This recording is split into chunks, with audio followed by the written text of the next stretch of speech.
Since Bob Myers has left that organization, it has been nothing but dysfunctional. What happened if Jonathan Kuminga's on this roster at 3:01 on February 5th Eastern Time? What happens then? I've had enough of this. Just move on. I can't take it anymore. The Golden State Warriors didn't just lose a player. They didn't just lose momentum. They didn't just lose a season. They lost the one thing this entire dynasty was built on, and the collapse is happening so fast, so violently, so catastrophically, that even insiders are whispering the same terrifying sentence. This is the end. It's over. Everything is gone. And the craziest part? This wasn't supposed to happen this year, not to this team, not to this franchise, not while Steph Curry is still breathing life into whatever is left of the dynasty. They were supposed to have one more run, one more push, one more shot at rewriting history before the curtain officially fell. But instead, they woke up to a disaster so severe that not even the most pessimistic Warriors fans could have predicted the scale of this meltdown. Because everything started unraveling the second Bob Myers left. The architect, the stabilizer, the quiet force that held this entire empire together. And since the moment that man walked out the door, the Warriors have been fighting ghosts, fighting each other, fighting the clock, and fighting the brutal reality that the dynasty didn't fall from the outside, it rotted from within. Jonathan Kuminga demanding a trade was supposed to be the headline. That was supposed to be the chaos. A fractured young star, a coach who didn't believe in him, a front office scrambling, a locker room on edge. But then the basketball gods said, "No, we're not done with you yet. Let's make this even worse." Because just 5 days after Kuminga demanded out, just 5 days after the Warriors tried to pretend they could survive this storm, Jimmy Butler hit the floor. Screaming, clutching his knee, unable to stand, unable to walk, unable to continue the season. And that one moment, that single, horrifying second, destroyed everything the Warriors were trying to rebuild. A 36-year-old superstar tearing his ACL. A championship window slamming shut. A team watching its future evaporate right in front of them. And Steph Curry. He sat there, stunned, helpless, furious, watching the last years of his greatness get swallowed up by dysfunction, injuries, and failed decisions. It was cruel, it was brutal, it was the final straw. And the irony, the pain, the poetic tragedy, Jonathan Kuminga, the man begging to escape Golden State, was one of the players carrying Jimmy off the floor, carrying the man who took his minutes, carrying the man whose arrival pushed him out of the rotation, carrying the man whose injury now exposes just how deeply broken this roster truly is. You couldn't script this. And now, everything is burning. The front office has no direction. Steve Kerr has no rotation. Steph Curry has no co-star. And the Warriors have no identity. This isn't a slump. This is a dynasty dying in real time. And the deeper you look, the more layers you peel away, the darker it gets. Because what's coming next, with the trade deadline looming, with Kuminga furious, with Butler gone, with Curry aging, might be the most devastating chapter yet. The Golden State Warriors were never supposed to look like this. Not this lost. Not this fractured, not this desperate, not this old. Because for a decade, this franchise was the blueprint of stability. A dynasty built on precision, chemistry, trust, and a core that refused to break under pressure. Steph, Clay, Draymond. 3 names that reshaped basketball and rewrote entire eras of the NBA. And behind them, the one man who stitched the entire machine together. Bob Myers. People talk about players. People talk about coaches. People talk about rings. But what they never talk about, what they still don't want to admit, is that Bob Myers wasn't just the general manager. He was the glue, the mediator, the psychologist, the human shield that absorbed tension, conflict, egos, and pressure. He kept Draymond from tearing everything apart. He kept Kerr focused. He kept Steph sane. He kept ownership balanced. He kept the system from combusting under its own genius. And the moment he walked away, the Warriors didn't crumble immediately. No, dynasties don't explode overnight. They rot slowly, painfully, quietly. The first crack showed up in the form of confusion, rotations that didn't make sense, trade decisions that felt desperate, draft picks that didn't fit the system, a front office that suddenly looked unsure of itself. Then came the second crack. Draymond's behavior spiraling into chaos without the emotional anchor who used to reel him in. Punching Jordan Poole, suspensions piling up, control slipping away. But the third crack, that was Jonathan Kuminga, the young talent they believed would carry the franchise into its next era, finally breaking under the weight of mismanagement. This wasn't a sudden decision. This wasn't an emotional reaction. This was years of frustration boiling over. He was drafted high, hyped endlessly, built into the Warriors' future, and then slowly pushed aside because the team couldn't figure out how to use him. Steve Kerr wanted structure. Kuminga wanted freedom. The front office wanted development. The veterans wanted familiarity. Everyone had expectations for him except the role he actually needed. He started the season as a secure starter. Strong first 12 games, momentum building, confidence high, Kerr praising him publicly, and then bam, reality hit like a sledgehammer, minutes cut, role unclear, mistakes magnified, trust disappearing. Then came the Butler trade, the move that changed everything. When the Warriors brought in Jimmy Butler, there was an unspoken truth in the air. Kuminga is no longer a priority. Butler took the touches. Butler took the matchups.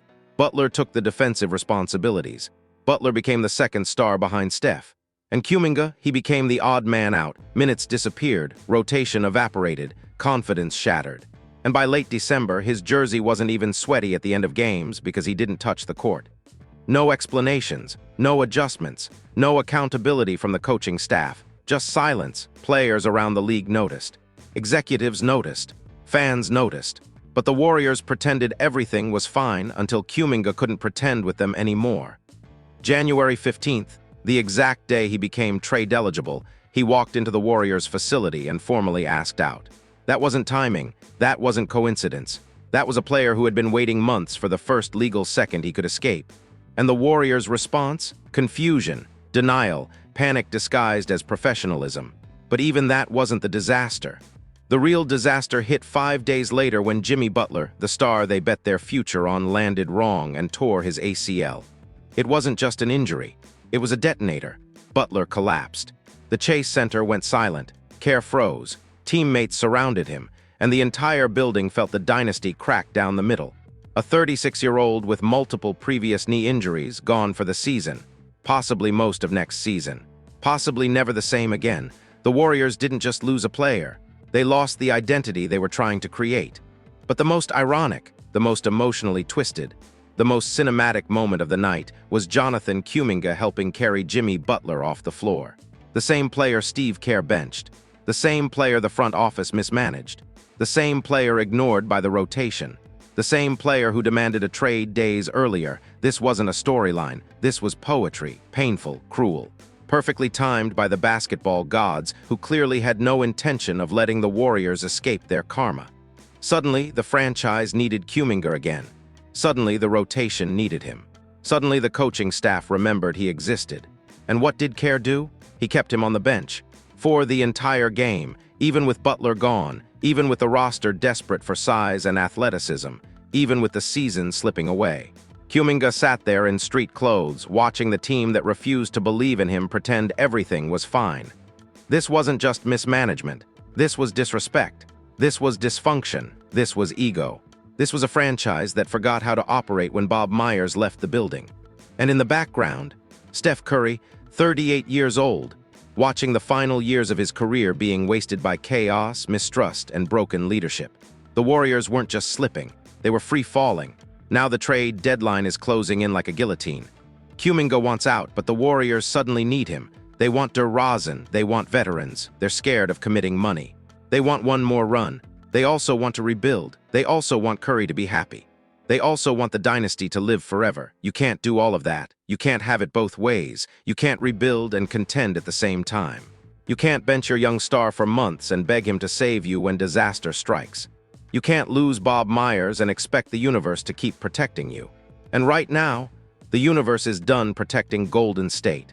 Because Butler is gone, Kuminga is angry, Kerr is stubborn. The front office is paralyzed, Curry is aging. And the dynasty, it's hanging by a thread thinner than people realize. The moment Jimmy Butler's ACL news hit the locker room, the Warriors didn't react like a team dealing with a setback.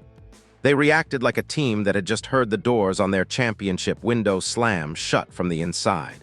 Steph Curry sat with his head buried in his hands. Klay Thompson stared into nothing, like he was reliving every injury he ever fought through.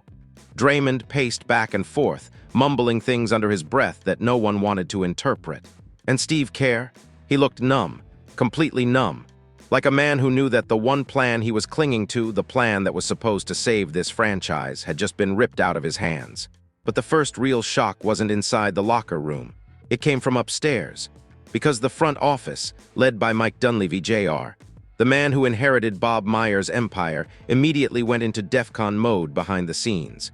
Phones rang, texts flew. Emergency calls were scheduled, and within hours the Warriors' quiet internal tensions burst into full-blown conflict. The question wasn't, how do we replace Jimmy Butler? The question was, who is to blame for this disaster? And the finger-pointing started instantly. Some blamed Kerr for riding Butler too hard. Some blamed the front office for trading their depth away just to get him. Some blamed ownership for meddling. And others blamed the ghost of Bob Myers, because now that he was gone, everyone finally realized what they lost. Meanwhile, Jonathan Kuminga's name kept coming up in every meeting, every conversation, every plan. Because Butler was done for the year, and Kuminga was the only athletic wing the Warriors had left. But there was one huge problem. Kuminga wanted nothing to do with the Warriors anymore. He wasn't being dramatic. He wasn't being emotional. He wasn't being immature. He was done, checked out, fed up, and the Warriors knew it.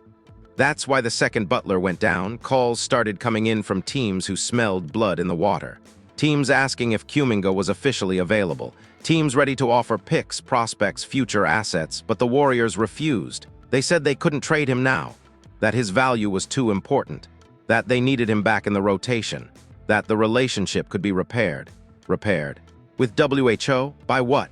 At which point in time? This wasn't a sprain. This wasn't a misunderstanding.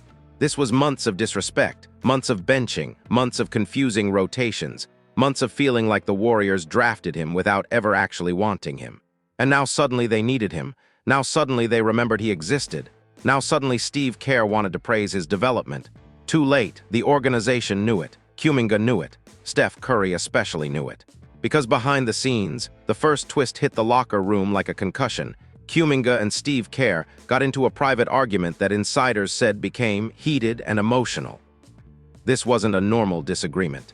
This wasn't a calm conversation. This was the boiling point. Kuminga demanded clarity. What do you want from me? Do you want me or not? Do you believe in me or not? Because you can't bench me for a month and then act like nothing happened. Kerr snapped back. You think trust works one way? You think minutes are guaranteed? You have to earn that trust. Kuminga fired. I did earn it. You just didn't want to see it. Silence. Long, heavy, suffocating silence, because deep down both knew he was right. Kerr didn't know how to use Kuminga, never did, still doesn't, and Kevin Durant leaving, that was one earthquake. But Kuminga being mishandled at this level, that was the ground collapsing underneath an already fragile franchise. But the real twist, the one no fans saw coming, it happened when a secret detail leaked out of the front office. The Warriors were preparing to trade Kuminga before Butler's injury, and not just for picks, but to clear salary for another star. A star the Warriors had been quietly targeting for MO and THS. A star who could have changed everything. But when Butler tore his ACL, that entire master plan exploded in their faces. Because now, they couldn't trade Kuminga, they couldn't bench him, they couldn't ignore him, they couldn't pretend he wasn't crucial. He was suddenly the only player left who could save the season. And the irony of that? The man who wanted out was now the man they desperately needed in. But this is where the story takes a dark left turn. Because sources began leaking that the front office was considering something reckless, something desperate, something that could destroy their relationship with Kuminga forever. They were contemplating forcing him back into the lineup, even though he hadn't played since December 18th, just to patch the hole Butler left behind. Meanwhile, in the background, Steph Curry watched the entire franchise he built collapse by the hour. He didn't yell. He didn't storm out. He didn't demand a trade. But multiple insiders said Steph looked defeated in a way they had never seen before. Not when KD left, not when Klay tore his ACL, not when Draymond imploded, not even when the team went 15-50. This felt different. This felt unfixable. This felt like the ending. And then the next twist arrived, the twist that stunned even insiders. Steph Curry called a closed-door players-only meeting and left the coaching staff out. That never happens in Golden State. Steph is not that guy. He doesn't exclude coaches, he doesn't disrupt structure, he doesn't challenge control. But this time, he had to. The room included Kuminga, it included Draymond, it included Klay, it included the entire core. And according to two reporters who spoke with players afterward, the theme of the meeting was devastatingly simple. What are we now? Steph asked the question. No one had an answer, because right now, the Warriors aren't a dynasty, aren't a threat, aren't a contender, they're a franchise living in denial. Steph reportedly told Kuminga, "We need you, not as a piece, not as a future, not as a maybe, we need you." Kuminga's response: he didn't nod, he didn't smile. He didn't agree, he simply said, "Then stop treating me like a problem." The room went silent again. Even Draymond didn't speak. Because for the first time ever, someone said out loud what everyone had been thinking for months. The Warriors didn't lose Kuminga because of immaturity. They lost Kuminga because of them. But the final blow came minutes after the meeting ended. Kuminga unfollowed the Warriors on social media. Insiders claimed the front office panicked instantly. Trade calls froze. Meetings halted. Agents began circling, because when a young star does that, it rarely means reconciliation. It means goodbye. But the biggest twist, the one that blindsided the entire franchise, it wasn't Kuminga, it wasn't Butler, it wasn't Kerr, it wasn't the trade deadline. It was this. Steph Curry privately told someone close to him that he is terrified the dynasty is officially dead. And that sentence is the earthquake the league wasn't ready for. Because if Steph believes it's over, then maybe it is. Just when the Warriors thought the chaos couldn't get any worse. Just when the organization finally caught its breath after the Kuminga blow-up. Just when Steph Curry believed he could pull the team together with that private meeting, a second disaster struck. One that nobody, not the coaching staff, not the front office, not the players, was even remotely prepared for. Because as the Warriors worked internally to fix the Kuminga meltdown, the outside world was watching closely. Analysts studying rotations, reporters digging for leaks, front offices circling like sharks, fans refreshing their phones every 5 minutes. But buried inside all the noise, all the speculation, all the panic, there was one secret brewing behind the scenes, a secret that would flip this entire crisis upside down. That secret finally leaked when a major insider, a reporter with a long history of breaking Warriors news, revealed something that felt like a nuclear detonation. Jonathan Kuminga and his agent had a private meeting with ownership without telling the coaching staff. And the second that news hit the building, all hell broke loose. Because that wasn't just a meeting, that was a bypass. A direct communication pipeline over Steve Kerr, over Mike Dunleavy Jr., straight to the very top of the franchise. And when that happens, when a player goes around the chain of command, it only means one thing: trust with the coaching staff is broken beyond repair. Inside sources describe the mood bluntly. Kerr feels betrayed. The front office feels blindsided. Steph feels trapped in the middle. But what no one realized at first was that Kuminga wasn't there to demand a trade. He was there to expose something. And what he told ownership sent chills through the organization. Because according to multiple sources, Kuminga revealed that this wasn't about minutes. It wasn't about touches. It wasn't about youth development.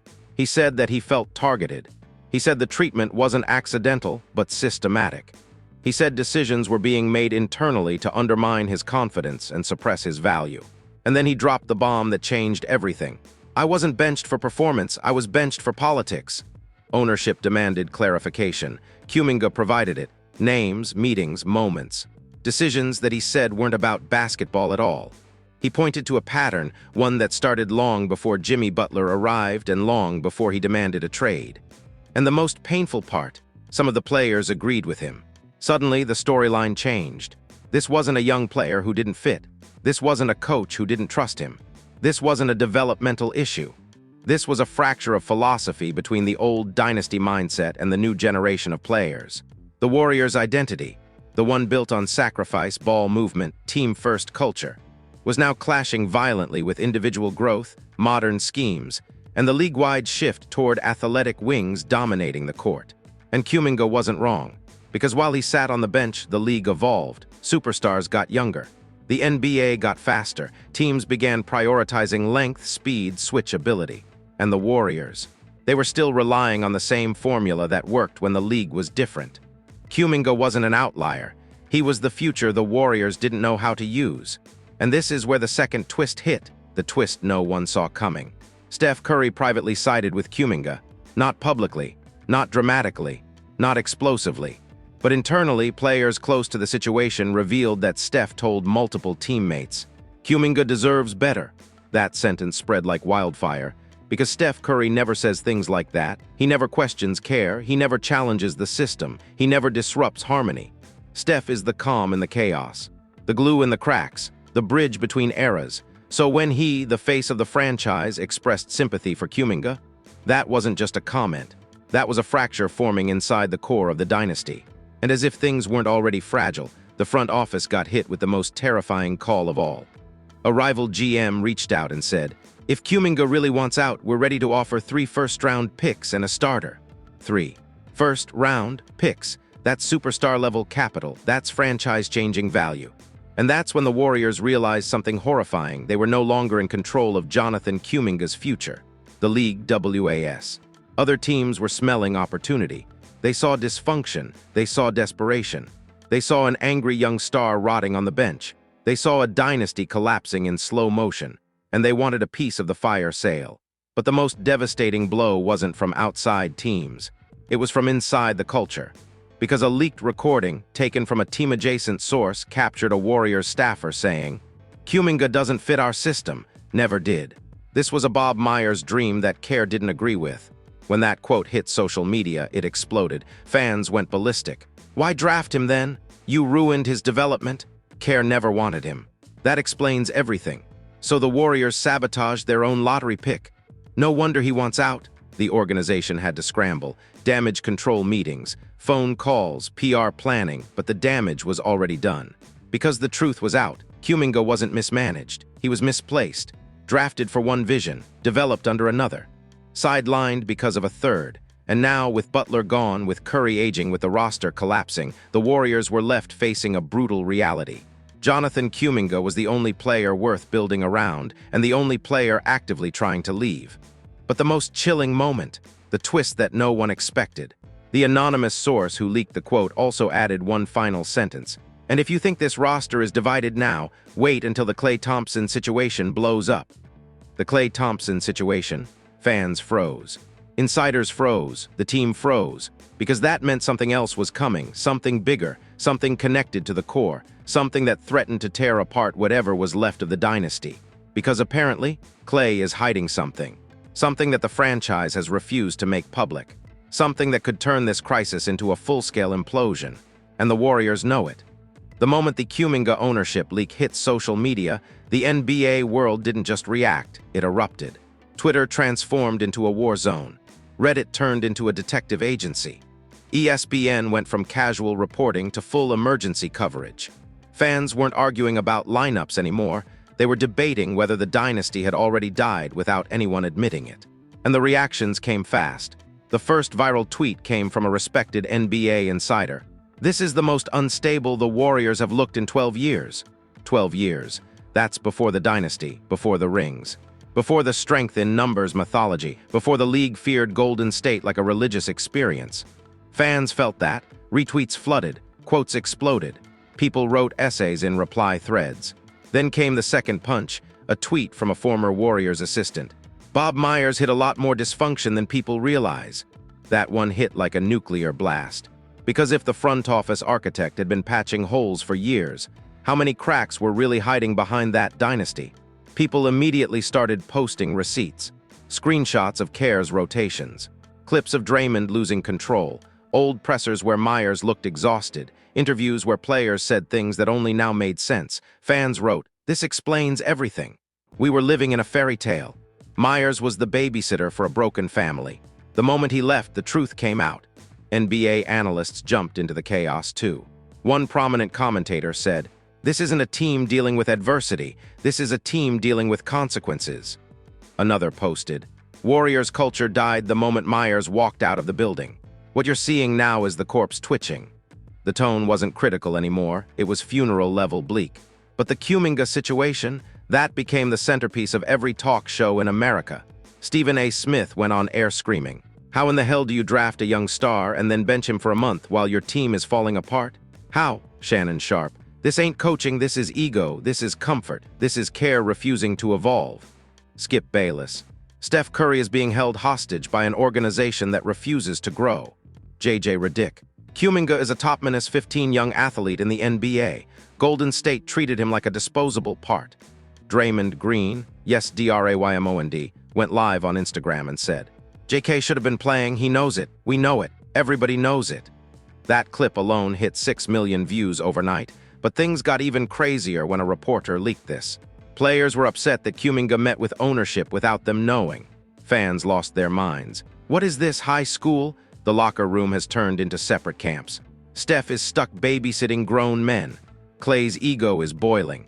Just wait, this team is fractured beyond basketball. And then came the moment everything flipped.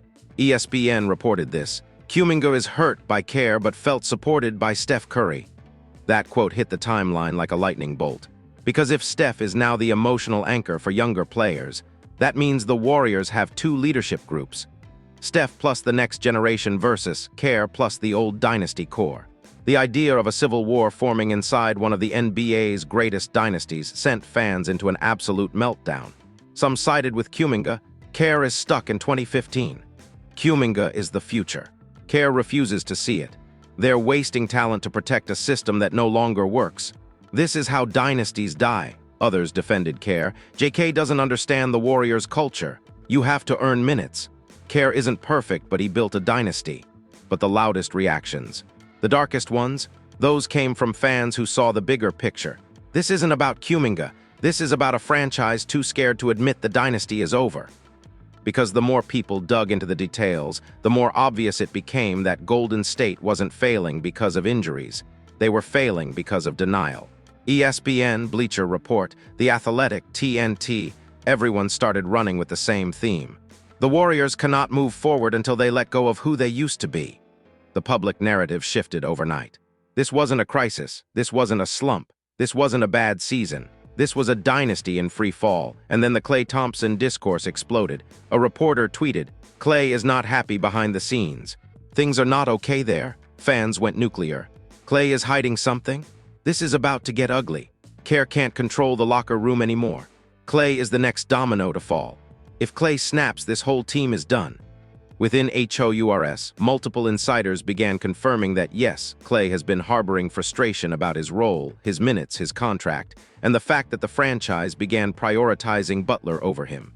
Then TNT dropped the bomb. Golden State may explore moving Klay in the offseason. People screamed. They're breaking up the dynasty. No Myers, no trust, no loyalty. Klay deserves better. Kerr is choosing Butler over the Splash brother. Meanwhile, memes flooded the internet. The Warriors dynasty timeline, the Kerr rotation bingo card, the Jonathan Kuminga hostage situation, the Steph Curry emotional damage meter, and worst of all, people posting tombstones with the Warriors logo on them that said, 2015-2024 cause of death, ego, denial, and lost identity. The league was laughing. Fans were crying. Analysts were disgusted. Former players were shaking their heads. And the Warriors, silent. No statements, no explanations, no leadership, just silence, which made everything feel even worse. Because when a dynasty collapses, it usually falls loudly. This one, it was falling quietly. And that terrified everyone just when the Warriors thought the outside noise was the worst of their problems. Just when they believed the media storm might eventually die down. Just when they convinced themselves that nothing could possibly get more chaotic, the real bomb dropped. And this one didn't come from the press. It didn't come from a leak. It didn't come from a random tweet or anonymous source. It came from inside the Warriors organization itself. Because late last night, around 11:48 p.m., according to a source who claims to have been in the building, a private emergency meeting was held between ownership, the front office, and the coaching staff. The topic wasn't Kuminga. It wasn't Jimmy Butler's injury. It wasn't even trade deadline planning. It was Klay Thompson. Because apparently, the Klay situation everyone had been whispering about.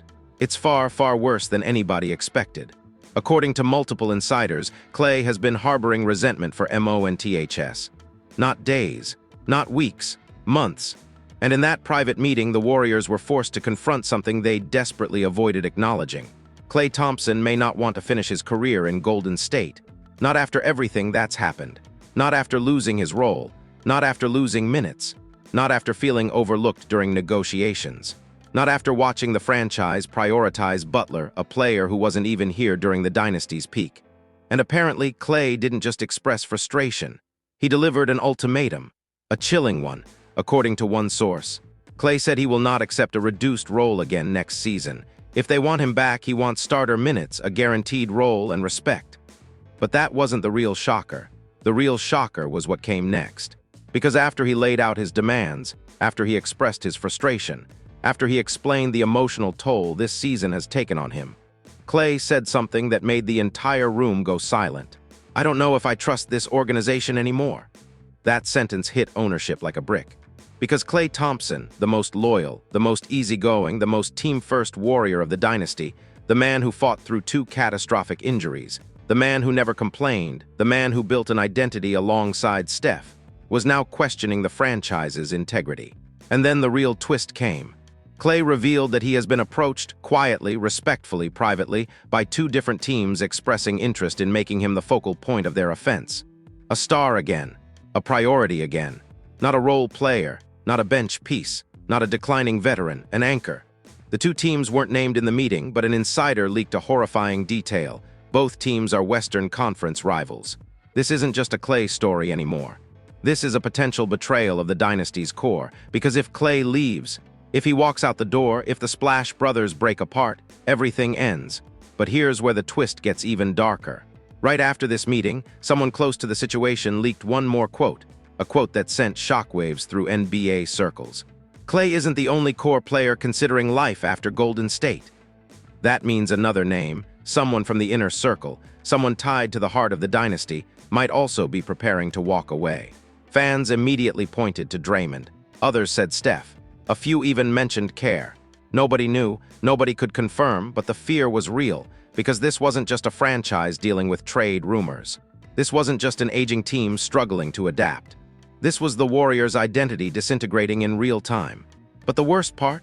A final leak, the one that created absolute panic, claimed that the Warriors' front office is quietly preparing contingency plans for a future without Klay, without Kuminga, and potentially without Steph Curry's championship window.